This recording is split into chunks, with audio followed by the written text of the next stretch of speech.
Hi guys, welcome to my YouTube channel. If you are new to this channel, please subscribe and turn on your notification bell. If you are seeing this face for the first time, what are you waiting for? Subscribe, because we make learning easy in this platform. So in my previous video, I talked about one out of the 5 lab tests that you have to undergo before getting married, which is rhesus factor screening test and blood group test, which now lead us to some kind disease condition, which is rhesus incompatibility.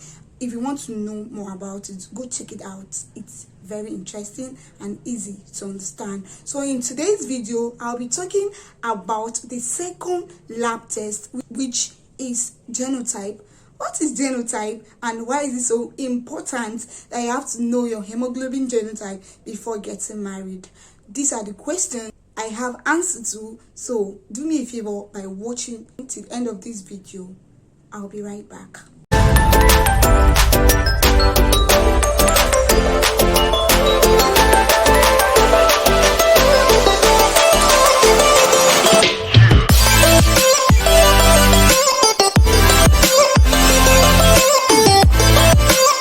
Genotype is the sum total of the inherited gene to their offspring, that is from father and mother to their children.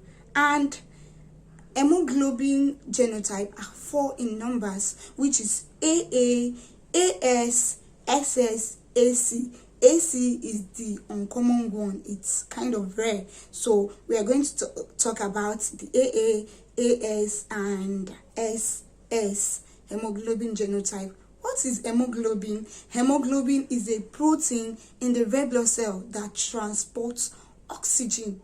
Let's discuss this hemoglobin genotype, AA, AS, and SS, and why is SS called sickler. In AA hemoglobin genotype, they are made up of normal shaped red blood cell that does everything right, and there is healthy hemoglobin that helps in oxygen transportation. Everything is normal in AA hemoglobin genotype.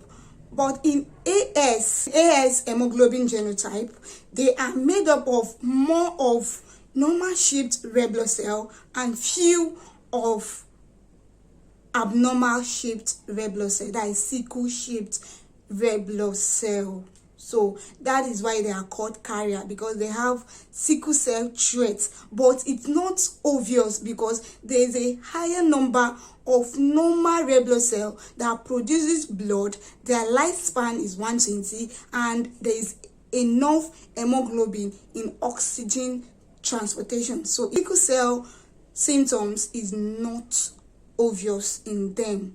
They have it, but it's not obvious. So in sickle cell hemoglobin genotype, they are made up of everything. All the red blood cells are sickle in shape, or they have the shape of a crescent moon. So the lifespan of this red blood cell, instead of 120 days, it should now be 20 to 35 days, which will now lead to anemia and pain, because it's kind of normal red blood cell flow freely in the blood vessel, but in terms of sickled red blood cell, it's kind of shaped this way, and the blood vessel is kind of straight. So when they move, they don't move freely, so it's kind of block smaller blood vessel, and it eventually lead to anemia.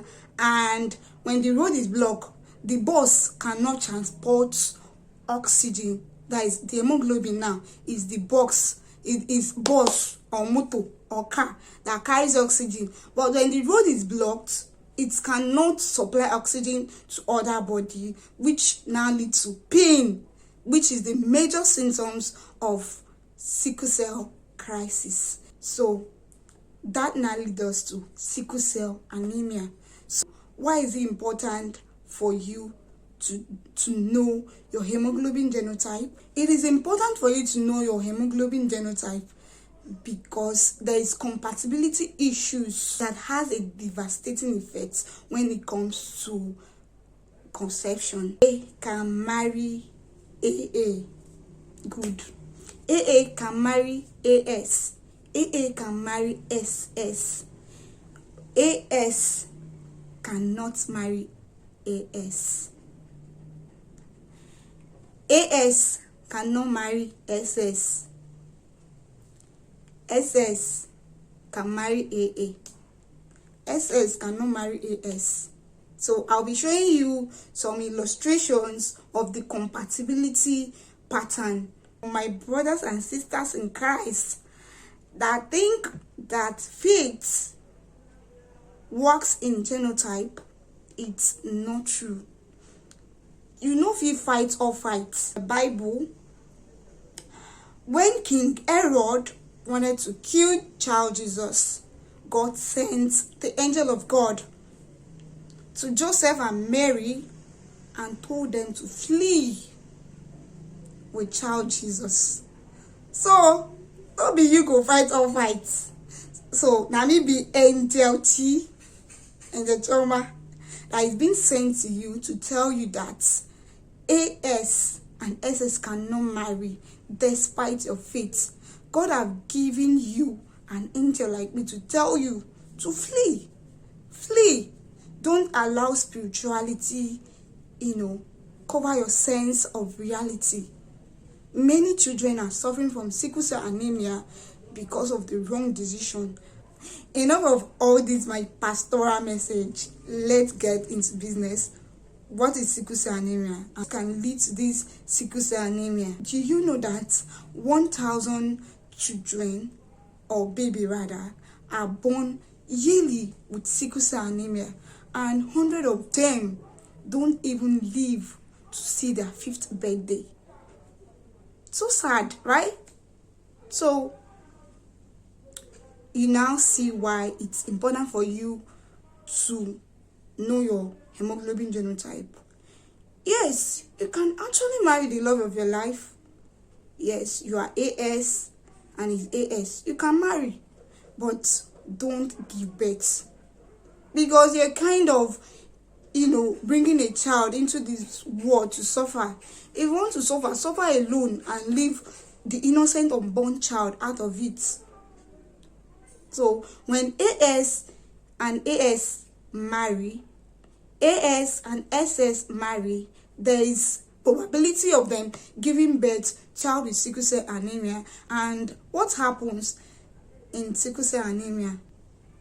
Remember I told you that in a healthy hemoglobin genotype, that is AA, there is a normal shaped red blood cell that does everything, as in produces blood so well.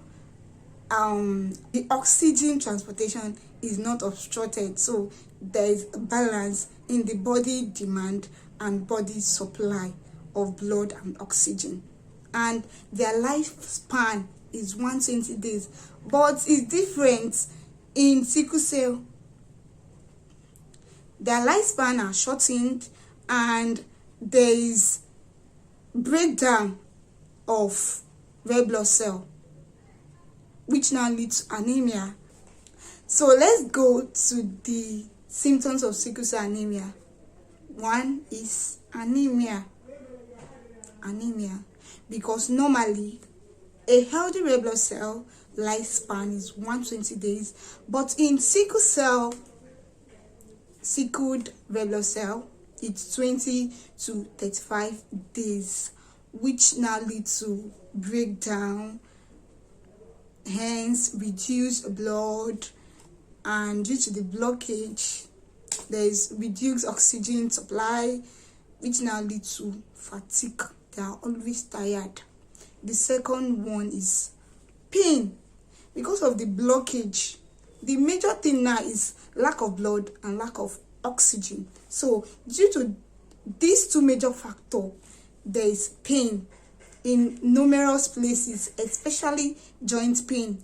I kind of witnessed a child with this sickle cell crisis, a child of 14 years. You can't even believe that the child is 14 years. He can't even stand. His mom is, backing him because of joint pain. Okay, if you don't know, go ask the older women what it's like to suffer osteoarthritis or rheumatoid arthritis. That is what happened in this child. There is bone, joints, body, all sorts of pain, because the cause of angina, that is pain, is lack of oxygen, which is associated with lack of blood. So the third symptoms is swelling in both hands and feet. Because of the blockage, they tend to be swelling in all parts of the body, which is kind of obvious in the hands and legs. And how can this child stand when all the body don't swell finish? The fourth one is they are easily prone to infections. So that is why they are being vaccinated against all these life-threatening diseases, especially pneumonia. So fever, they normally have fever because fever is the key indicator of infection. So if you notice fever in any child with sickle cell anemia, report to the hospital. SAP, there is delayed growth in puberty because there is not enough blood to transport nutrients that are needed for growth in child. There is reduced blood, there is reduced oxygen, as in how the child will take growth now. So you don't see the reason why I tell you say maybe they use your brain. Everything will be love. See all the symptoms when a newborn child they suffer. They have vision problem because of lack of blood to the retina and all that. So there are so many symptoms associated with anemia because blood is very, very essential in the function of the body system. So in absence of blood, everything goes wrong. The brain twerk. Twerking means stroke. It's our slangs to make learning easy. So what are the complications of this sickle cell anemia? Number one, stroke, because there is reduced blood supply to the brain, which now leads to everything as scattered. Everything anemia because there's no blood. So they kind of have chest syndromes, diseases, that is heart failure, myocardial infarction. As a child with sickle cell anemia tends to receive blood more often. Blood transfusion. Ijikwego. In a mail of blood transfusion. It's not even about money. It's about the welfare of the child. So you have to discuss your genotype on your first date. Yes, I've talked about this before. So it be like say I need to bring it again for you guys to know, because it's kind of increasing day by day. So many complications. I'll show it on the screen for you to know. So it's not a joking matter, because many people are busy producing children with sickle cell anemia, and I hope this video helps in creating awareness and stopping that bullshit. It pains me a lot. The child will see we get sickle cell anemia. I want to thank Baba God so I get normal red blood cell. What am I saying in essence? I know it's not easy for you to like someone and genotype bring you apart. That is why I normally advise people to discuss their genotype during their first dates. Like emotional trauma, you feel like the guy, but later on, they don't give you engagement ring. You can't go do genotype. Everything can scatter. But if you guys have discussed your genotype from the onset, you now know, but this person is not for me. We then shift. So it saves time and it prevents future problem, which is sickle cell anemia. Anybody that is hearing this, help and reduce sickle cell anemia, because it's not a joking matter. People are born daily with sickle cell anemia, and you can put a stop to it by doing the right thing. Thanks for watching, and don't forget to subscribe. I love you.